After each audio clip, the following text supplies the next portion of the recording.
quiero compartirles que este tiempo de pandemia me ha tocado estar en Ciudad de Guatemala debido a todo lo que ha estado sucediendo, y en lo que yo he estado ahí pues he tenido la oportunidad de dar consulta, de ayudar a algunos hermanos que han tenido necesidad de médico. Y vino un hermano a mí y me dijo: mira hermano, tengo esto y lo otro, y yo lo revisé, ¿verdad? Hermano, permítame revisarlo. Y después le dije: bueno, usted va a necesitar esto y lo otro y esto otro. Y una de esas cosas que él necesitaba era un antibiótico. Yo creo que tal vez aquí sea diferente, pero allá en Ciudad de Guatemala usted no puede comprar un antibiótico en la farmacia a menos que tenga una receta médica y que esa receta tenga un sello. Y entonces este hermano regresó a mí y me dijo: hermano, mire que yo fui a la farmacia y no pude conseguir la medicina que necesitaba porque no tenía una receta. Y entonces yo le dije: ay hermano, yo no ando recetario, yo aquí estoy trabado y no tengo nada. Entonces le dije: ¿sabe qué? Hagamos esto. Agarré una hojita común y corriente, la partí en 4 pedazos, le puse su nombre, le puse la fecha, la firma, el sello, y se la di. Mire, pruebe a ver qué pasa con esto. Y entonces él se fue, ¿verdad? Al rato volví a preguntarle: mire hermano, y al fin consiguió lo que necesitaba. Y él me dijo: fíjese que sí. Cuando yo le di el papel al de la farmacia, él quedó viendo y él dijo: mire, pero esto solo es un papel, ¿verdad? Y le preguntaron al encargado de la farmacia y él dijo: mire, pero ese papel tiene el sello de un médico, por tanto es una receta, entonces dispensa el medicamento. Y yo me maravillaba cuando este hermano me contaba esto por lo que significa este sello. Un sello. Este sello era el símbolo de que una hoja común y corriente había sido transformada en una receta. A ver, ahí, así. Y yo me ponía a pensar, el Señor cuando viene a nuestras vidas, Él hace una obra de transformación. Una vez que uno permite que Jesucristo entre a la vida de uno, entonces uno ya nunca más es el mismo. ¿Cuántos han experimentado eso en sus vidas? Amén. Amén, ¿verdad? Entonces, así como ese sello de médico representa el cambio de una hoja común y corriente a una receta que es valiosa para alguien que está enfermo, así el Señor cuando entra en nuestras vidas y nos transforma, Él viene a nosotros y Él pone un sello. Y eso es lo que yo quisiera compartir con ustedes el día de hoy: el sello de Dios en nuestras vidas. Y quisiera hablarles acerca de 2 aspectos, tal vez hayan más, pero hoy quisiera tocar 2 puntos del sello de Dios en nuestras vidas. Les adelanto, uno de ellos es la santidad y el segundo de ellos es el Espíritu Santo. Para comenzar, yo quisiera definir lo que es un sello. Me fui al diccionario y el diccionario dice que un sello es algo que confirma, es algo que ratifica, es algo que asegura una garantía o es una certeza. Eso es un sello. La Real Academia Española, de la lengua española, lo define como algo que le da valor y eficacia a algo, a un documento, y se emplea para autorizar documentos. Si vamos a la Biblia, la primera mención de la palabra sello en hebreo sería en Génesis 38:18, cuando Tamar se lo pidió a Judá, el hijo de Jacob, como prenda por llegarse a él. Tamar sabía que el sello inequívocamente iba a identificar a su dueño. Ese sello era de Judá y de nadie más. Tomemos nota el contexto de moralidad con la cual se relaciona el sello en este caso. La Biblia menciona el equivalente a sellos 14 veces en hebreo, y en griego se menciona 16 veces. Si recordamos, el Antiguo Testamento fue escrito en hebreo originalmente y el Nuevo Testamento fue escrito en griego. Y lo vemos mencionado en Éxodo 28:36. Si pueden acompañarme ahí, por favor. Éxodo 28:36. Y ese va a ser uno de nuestros versículos textos para esta mañana. Éxodo 28:36. Amén. Dice el 36 y el 37: harás además una lámina de oro fino y grabarás en ella como grabadura de sello: santidad a Jehová. Y la pondrás con un cordón de azul y estará sobre la mitra, por la parte delantera de la mitra estará. En este pasaje el Señor le estaba dando las especificaciones de las vestiduras sacerdotales a Moisés, y dice allí que el sacerdote iba a tener un sello en su frente. que dice santidad a Jehová. Cada vez que el sacerdote estaba ahí en el tabernáculo de Dios, en medio del desierto, cuando él iba a oficiar, él siempre llevaba en su frente ese sello de oro que decía santidad a Jehová. Santidad a Jehová.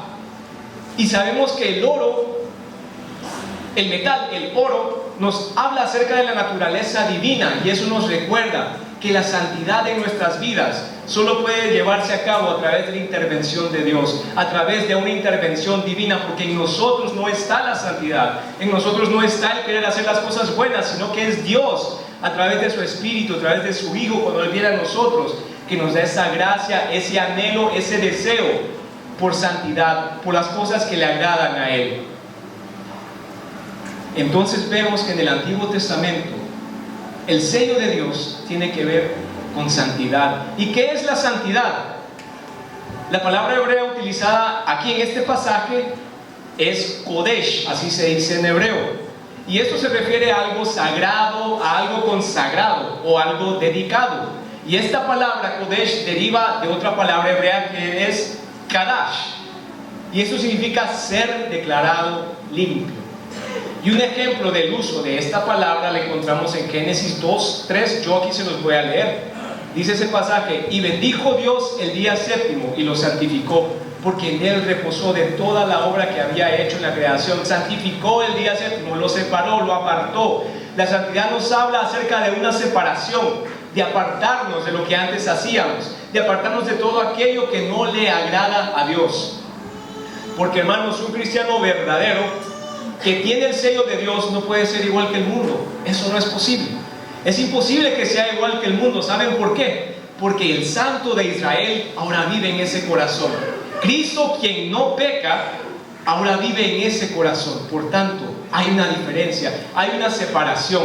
Así como el tabernáculo de Dios en medio del desierto estaba separado por paredes de lino, había una separación, una diferencia. Afuera estaban los del mundo y adentro estaban los que buscaban al Señor. Así en la vida de cada cristiano hay una diferencia, hay santidad. ¿Cómo obtenemos la santidad? Primero, somos santificados por la sangre de Cristo. Si leemos en Primera de Pedro 1:18, si quieren leerlo conmigo, Primera de Pedro 1:18.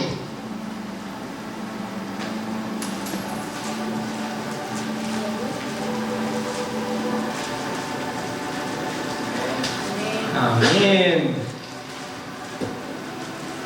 1:18 dice: sabiendo que fuisteis rescatados de vuestra vana manera de vivir, la cual recibisteis por vuestros padres, no con cosas corruptibles como oro o plata, sino con la sangre preciosa de Cristo, como de un cordero sin mancha y sin contaminación. Fuimos rescatados por la sangre preciosa de Cristo, dice ese pasaje. Y en Hebreos 10:10 dice que somos santificados mediante la ofrenda del cuerpo de Cristo. El sacrificio que Cristo hizo de derramar su sangre en esa cruz nos santifica. Nosotros somos santificados cuando Cristo entra en nosotros. Somos santificados por su sangre, por el nuevo nacimiento, porque el Hijo de Dios nace en nosotros, en nuestro pesebre, y Él comienza a limpiarlo. Romanos 6:22 dice que tenemos como fruto la santificación y como fin la vida eterna. Cuando usted permitió que Cristo entrara a su corazón, Él inmediatamente comenzó a santificarlo, porque el santo comenzó a vivir en su corazón. Y Cristo, quien es nuestra Pascua, así como aquella noche oscura en Egipto, cuando Israel estaba a punto de ser liberado, había un ángel de la muerte que estaba pasando de casa en casa y se llevaba la vida de los primogénitos de Egipto. Pero este ángel de la muerte, cuando él miraba el dintel de una puerta que estaba pintada con la sangre de un cordero, entonces él pasaba de lejos por esa casa y la vida del primogénito dentro de esa casa era perdonada. Asimismo, la sangre de Cristo nos cubre a nosotros y nos ofrece el perdón de pecados. ¿Cuántos hemos experimentado eso, hermanos? El perdón de pecados que ofrece Jesucristo. Y si usted no lo ha experimentado, hoy es un buen día. Hoy es un buen día para asirse de esa esperanza que solo Jesucristo da. Pero la cosa no termina ahí. El nuevo nacimiento no es la meta, hermanos. Eso solamente es el principio. Cristo viene a nuestras vidas, nos santifica, pero Él solo hace una base, así como cuando uno construye, que primero echa la base, ¿verdad? El cimiento, y luego hay que construir un edificio. Así que Jesucristo echa la base para la santificación, pero después nosotros tenemos que obrar, nosotros tenemos que edificar sobre eso. Y eso es el segundo punto que quisiera compartir con ustedes respecto a la santificación. Primero, que Jesucristo nos santifica cuando nosotros permitimos que Él entre a nuestro corazón. Eso es uno. Y el segundo es, después de que Cristo echa la base, entonces nosotros debemos de edificar sobre esa base para ser santos como el Señor quiere. La Biblia dice que Cristo es nuestro fundamento. Eso lo vemos en 1 Corintios 3:11, donde nos compara con un campo de labranza. Ayer que estuvimos por la montaña fue bien bonito ver todos los sembrados de maíz, de frijol, y me recordaba de este pasaje ahorita, de que el Señor nos compara a un campo de labranza, ¿verdad? Él labra primero, también con un edificio construido por Dios. Él echa el fundamento primero, pero de ahí uno tiene que trabajar, uno tiene que poner de su parte.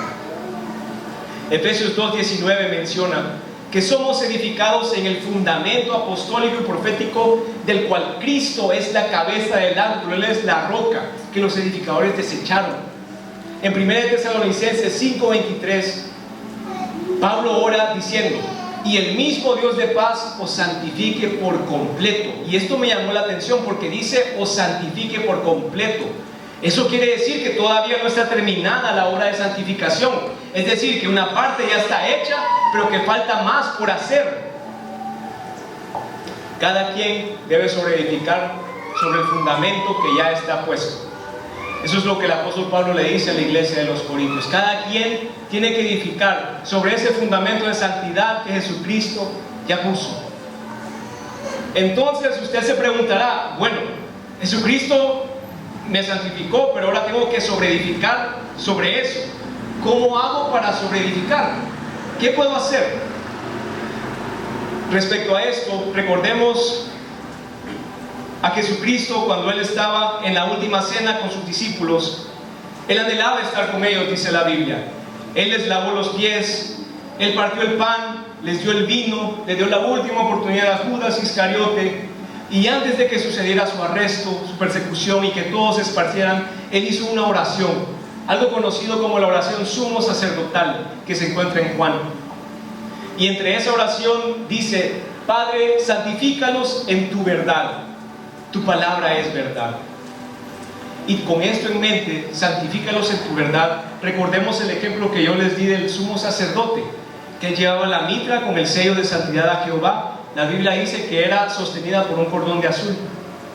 Y el cordón de azul, el azul en la Biblia representa la palabra de Dios. Y de eso yo aprendo, hermanos, que somos santificados, podemos edificar en santidad cuando oímos y obedecemos la palabra de Dios. Jesús mismo dice que sus palabras son espíritu y son vida. El salmista declara: lámpara es a mis pies tu palabra y lumbrera mi camino. Muchos cristianos hoy en día andan en tibieza porque no leen, no meditan en la palabra de Dios, no tienen una palabra en sus bocas que puedan compartir con otros, o no tienen una defensa cuando vienen los burladores, o cuando viene gente a preguntar acerca de la esperanza que nos ha dado Jesucristo. Necesitamos que esa palabra viva sea plantada en nosotros, y el Espíritu Santo, cuando llegue el momento, puede utilizar esa palabra viva y convertirla en vino, para hacer bendición y gozo a otras personas. Así como leemos en Génesis 1:1, el versículo más importante de la Biblia, según se nos ha enseñado: en el principio creó Dios los cielos y la tierra. ¿Y cómo lo creó? Lo creó por su palabra. Lo creó por su palabra. Y semejante a esto encontramos también en Juan. Si usted lee en Juan 1, ahí dice: en el principio era el verbo, en el principio era la palabra, y el verbo era con Dios, y el verbo era Dios. Esto era en el principio con Dios. Todas las cosas por Él fueron hechas, y sin Él nada de lo que ha sido hecho fue hecho. En Él estaba la vida, y la vida era la luz de los hombres. La luz en las tinieblas resplandece, y las tinieblas no prevalecieron contra ella. Si nos vamos al versículo 14 de Juan 1, ahí dice que la palabra se hizo carne y habitó entre nosotros, y vimos su gloria, gloria como del unigénito del Padre. Y eso es lo que necesitamos, hermano, para la santidad, que esa palabra sea hecha carne en nosotros, que Jesucristo se manifieste a través de nuestras vidas. A medida que nosotros menguemos, Él va a crecer. A medida que nosotros estemos dispuestos a entregar nuestros anhelos y nuestros deseos, Él va a crecer. Y Él va a plantar sus anhelos, y Él va a plantar sus deseos. Y hermanos, no hay nada más bonito que estar en la voluntad de Dios. Ahí uno tiene plenitud de gozo, ahí uno tiene paz. Y aún en medio de la dificultad, uno puede tener paz, la paz que solo Dios sabe dar. Quisiera que me acompañen a 2 de Timoteo 2.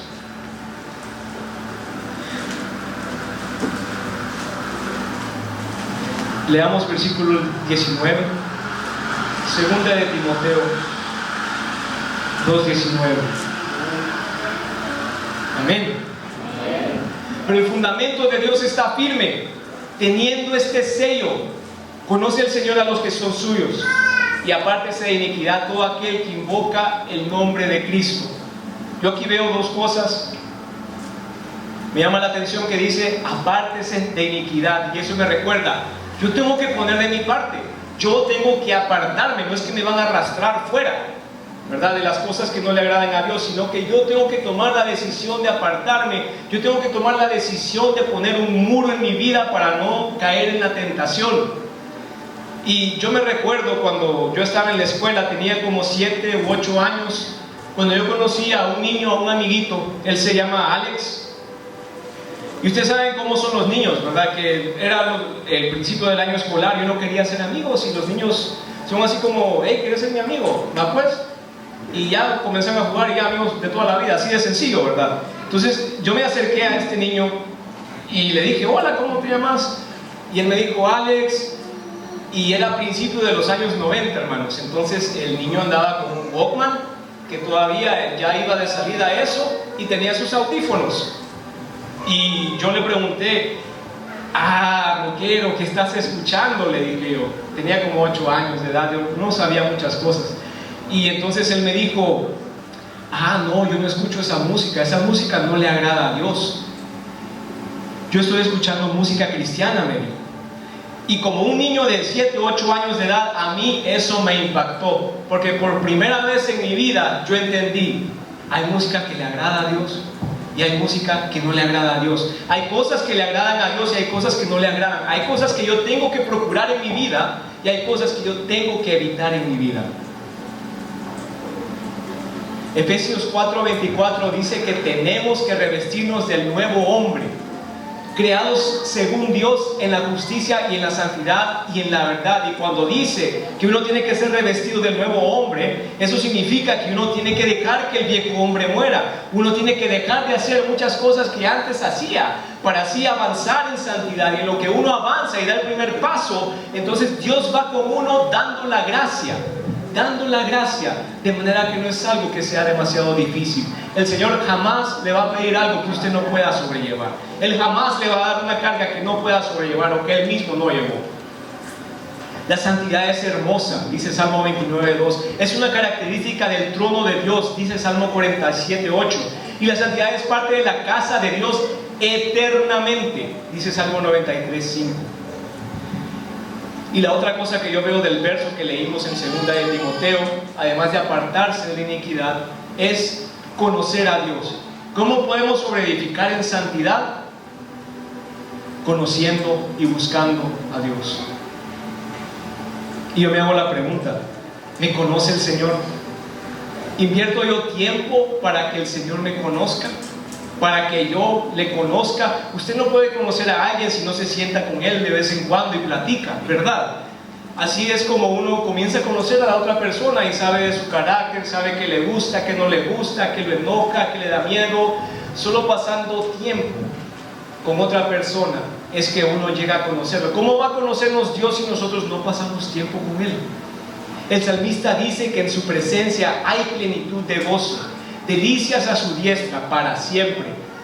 Moisés nos manifiesta el anhelo que él tenía en su corazón en Éxodo 33:13. Usted lo puede leer más adelante, pero allí dice: si he hallado gracia en tus ojos, Señor, te ruego que me muestres ahora tu camino para que te conozca y halle gracia en tus ojos. Él anhelaba conocer al Señor aún en medio de ese desierto. 40 años pasó en el desierto con Israel y 40 años él solo antes. David decía: Dios mío eres tú, de madrugada te buscaré, mi alma tiene sed de ti, tu misericordia es mejor que la vida. ¿Cuántos aquí anhelamos la presencia de Dios? ¿Cuántos anhelamos realmente que el Señor nos conozca y que nosotros lo conozcamos? De esa manera podremos edificar en santidad, conociendo a Dios, meditando y escuchando su palabra y apartándonos de la iniquidad. Y eso es para cerrar el primer aspecto del sello de Dios, que es la santidad. Y como segundo aspecto, ya terminando, hermanos, lo que yo veo en la Biblia es el Espíritu de Dios. Efesios 1, 13 al 14 dice lo siguiente. Yo les voy a leer Efesios 1, 13 al 14. En él también vosotros, habiendo oído la palabra de verdad, el evangelio de vuestra salvación, y habiendo creído en él, fuisteis sellados con el Espíritu Santo de la promesa, que es las arras de nuestra herencia, hasta la redención de la posesión adquirida, para alabanza de su gloria. Entonces leemos aquí que somos sellados, pero una vez que nosotros creímos, somos sellados con su Espíritu Santo. Y esto lo vuelve a mencionar Pablo en 1 Corintios 1:20 y lo vuelve a mencionar en Efesios 4:30. Y ese es el Espíritu Santo que fue dado a la iglesia en Pentecostés, a la iglesia primitiva. Es el Consolador que nos va a guiar a la verdad. Tal vez alguno aquí se preguntará: ¿qué es el Espíritu Santo? Es la tercera persona de la Trinidad. Sabemos que Dios es uno, en tres partes: Dios Padre, Dios Hijo y Dios Espíritu Santo. Su nombre en hebreo, el nombre del Espíritu Santo en hebreo es Ruach. Y esta palabra está relacionada con un viento, como un soplo, pero como cuando uno exhala, así. Eso. Así es el Espíritu Santo del Señor. Yo me acuerdo, yo escuché hace un tiempo a una persona comentar que el nombre en hebreo del Señor es YHWH, Yahvé. Ese nombre está relacionado con ser, porque Dios es, el que era y el que será eternamente. Pero cuando usted pronuncia eso, suena como una respiración. YH, WH. Y eso me impactó. ¿Saben por qué? Porque uno inconscientemente, con solo el hálito de vida que tenemos, básicamente estamos diciendo el nombre de Dios. Con solo respirar, nuestra vida está clamando por Dios. Y es que Dios quiere que le conozcamos más, y por eso nos da ese soplo de vida, nos da su Espíritu Santo. Y dice 2 Timoteo 1:7, y ese es el segundo verso principal que quisiera que quede con ustedes. 2 Timoteo 1:7.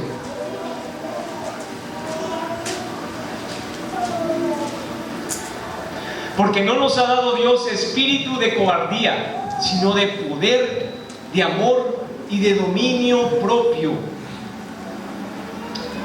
Dice poder como lo vemos en la iglesia primitiva en el libro de los Hechos, que ahí esa iglesia sanaba enfermos, echaba fuera demonios, hablaba en lenguas, ellos tenían el don de ciencia, ellos tenían unción, ellos tenían el temor de Dios. El poder del Espíritu Santo que aún hoy en estos días está disponible para nosotros, para todo aquel que esté dispuesto a ser un vaso del Señor. Dice que también nos ha dado en amor. Ese amor, como leemos en 1 Corintios 3, es un amor ágape, es como el amor que Dios nos tiene a nosotros. Es un amor que es sufrido, que es benigno, que no hace nada indebido, que no se goza de la injusticia, mas se goza de la verdad. Todo lo sufre, todo lo cree, todo lo espera, todo lo soporta. Es un amor que nunca deja de ser.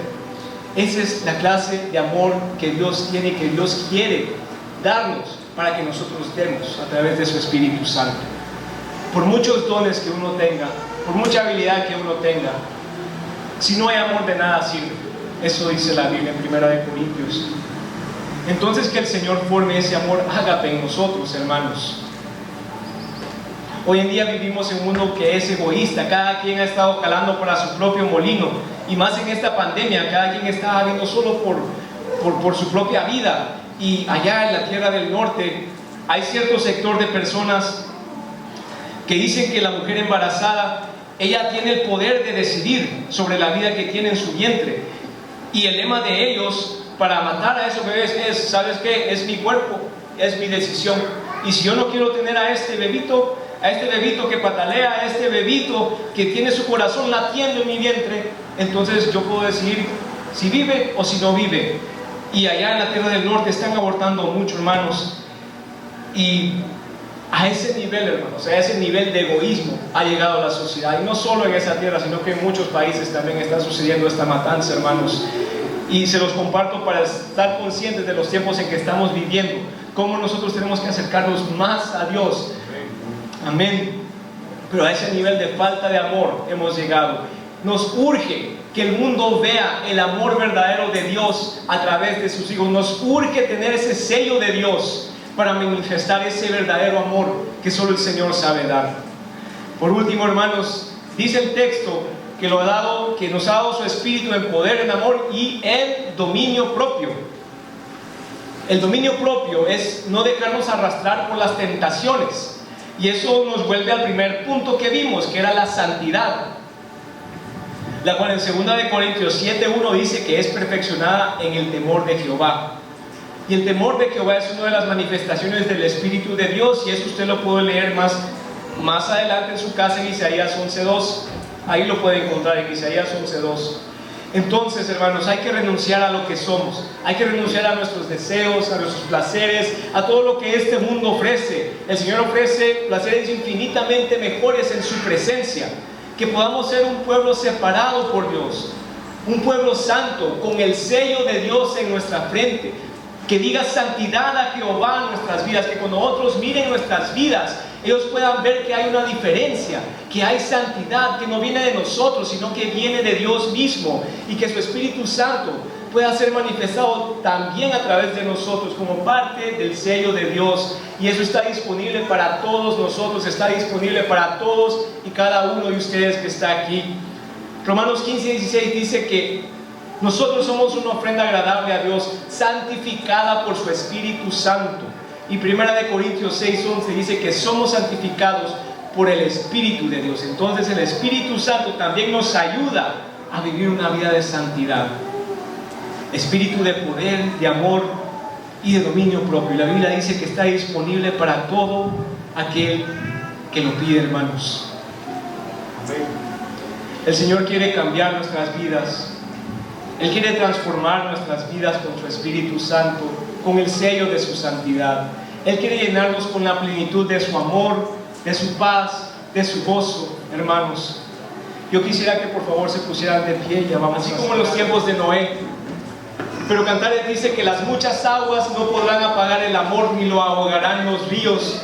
En medio de las muchas aguas de iniquidad en la cual estamos viviendo, que el amor del Señor, que el sello del Espíritu Santo, que el sello de santidad y del Espíritu Santo pueda brillar.